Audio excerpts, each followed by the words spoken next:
You noticed it first in something small. Maybe it was carrying groceries from the car to the kitchen and having to stop halfway. Maybe it was getting up from your favorite chair and realizing your legs felt uncertain beneath you, like the floor wasn't quite where you expected it to be. Maybe someone took a photo of you at a family gathering and you looked at your arms and didn't recognize them, thinner, softer, less like yours. And you told yourself it was normal. Everyone slows down, everyone loses a little strength as they get older. That's just how it goes. But here's what I need you to understand before we go any further. What you're experiencing is not an inevitable consequence of time. It is a specific biological process, one that has a name, a mechanism, and a solution. And the solution starts with a single food that most people over 65 are either not eating at all or eating completely wrong. I've spent years working with older adults on exactly this problem. And in that time, the single most consistent finding I've seen across hundreds of patients is this: muscle loss after 65 is almost never about effort. The people who come to see me aren't lazy, they're not sedentary. Many of them are doing everything they were told to do.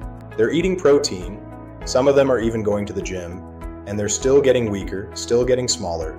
The reason for that, the real reason, is something called anabolic resistance. And until you understand what it is, nothing else I tell you today will make sense. When you were 35, your body was extraordinarily efficient at taking protein from food and converting it into muscle tissue. You could eat a moderate amount of protein at dinner, go about your life, and your muscles would quietly maintain themselves. The system was responsive, cooperative. After 65, that system changes. The machinery is still there. Your muscles haven't lost the ability to grow or repair. That capacity stays with you your entire life. This is one of the most important facts. But the threshold shifts dramatically. The signal that used to trigger muscle building now has to be much louder to produce the same response. Your body has essentially become resistant to the anabolic, the building, effects of protein. Think of it this way: imagine you used to have a smoke alarm so sensitive that the faintest wisp of smoke would set it off. Then over time, the battery starts to weaken. Now you need actual flames before it responds. The alarm still works. The wiring is still intact, but the threshold has risen so much that small signals don't get through anymore. That's what anabolic resistance is. The signal your muscles need to rebuild is the same: specific amino acids arriving in sufficient concentration at the right time. But now the concentration required is higher, the timing matters more, and the specific type of protein you choose matters more. It's about whether the protein you're eating contains enough of the one molecule that actually pulls the trigger. That molecule is called leucine. And the food that delivers it better than anything else in the human diet is eggs. Not egg whites, not egg substitutes, whole eggs. Before I explain the mechanism, I want to address the objection that just appeared in your mind: the cholesterol in egg yolks. That advice was based on research from the 1960s and 1970s that has since been substantially revised. A 2020 analysis in the American Journal of Clinical Nutrition found no significant association between moderate egg consumption and cardiovascular risk. The American Heart Association has moved away from the rigid egg restriction guidance of previous decades. This is important for millions of older adults. The avoidance of eggs has a cost. You are missing the most bioavailable, complete, and muscle-relevant protein source available. Now here's what makes whole eggs uniquely powerful. Every amino acid your muscles need to repair and rebuild is present in a whole egg. All 9 essential amino acids, the ones your body cannot manufacture, are there in proportions aligned with human muscle needs. Scientists use the PDCAAS score to measure this. Whole egg protein score is at the maximum. It is the reference protein against which others are measured. The leucine content of a whole egg is approximately 0.54 grams. Research identified a threshold of 2 to 3 grams to activate synthesis. 2 large eggs gets you more than a gram. 3 eggs gets you close to the threshold, and it reaches the bloodstream and muscle tissue quickly. A 2017 study compared muscle protein synthesis in young and older men after whole eggs versus egg whites. The results were startling. The whole egg group showed significantly higher rates of synthesis than the egg white group, even though the total protein was identical. The leading candidates were vitamin D and zinc, both of which play direct roles in muscle cell signaling because of the yolk. Now let me tell you exactly how to use them correctly. The first thing to understand is timing. Your muscles are most receptive after waking. If you eat your protein at dinner, you are feeding your muscles when their anabolic machinery is least active. Breakfast is the most important opportunity. 2 to 3 whole eggs at breakfast, cooked in olive oil, not seed oils, delivers the leucine threshold at the start of the day. The second thing is distribution. Spreading protein intake evenly resulted in 40% higher rates of muscle protein synthesis. 40% from the same total protein intake simply spread differently.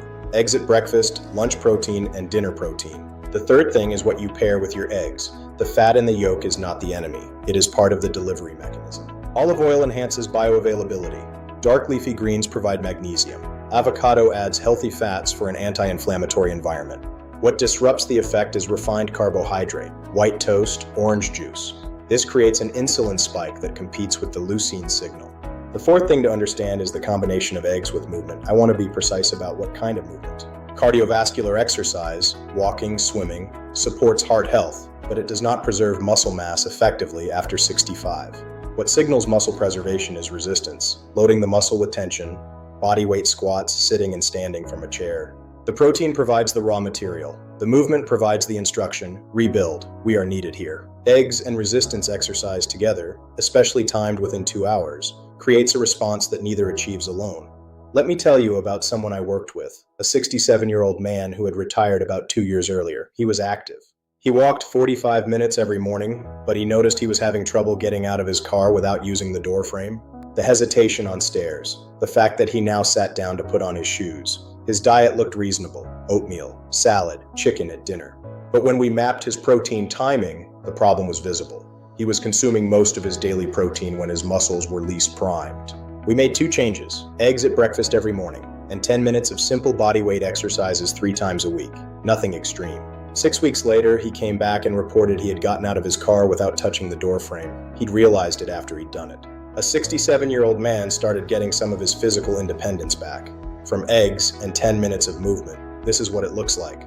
Now, there are situations where this advice needs to be filtered through a conversation with your personal physician before you act. If you have chronic kidney disease, higher protein intake requires careful management. Respect your physician's specific limits. If you are managing type 2 diabetes, the fat and protein combination in eggs may change your blood sugar response. Keep your team aware.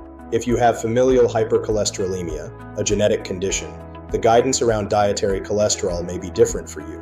For everyone else, the vast majority, the evidence supporting whole eggs as the most effective tool against muscle loss is as strong as anything. Start tomorrow morning. 2 eggs cooked in olive oil with a handful of spinach. No juice. If you want something sweet, a few berries. Eat it within an hour of waking, and manage 10 minutes of any resistance movement within 2 hours of that meal. Do that 4 mornings a week. Do that for 6 weeks. You will not look in the mirror and see a completely different person. That's not how physiology works. But you will notice things. The chair will feel easier to get up from. The stairs will feel less like something to be managed. Your grip will feel more reliable. These are not small things. These capacities determine whether you live independently. Muscle is not vanity. After 65, muscle is the physical infrastructure of freedom. If this changed the way you're thinking, click the like button right now. It costs you nothing and helps this information reach more people. Subscribe and turn on the bell. Every week there's one piece of information here designed specifically for adults over 60, honest health information. And leave a comment below. What time of day do you currently eat most of your protein? Morning, afternoon, or dinner? I read every comment.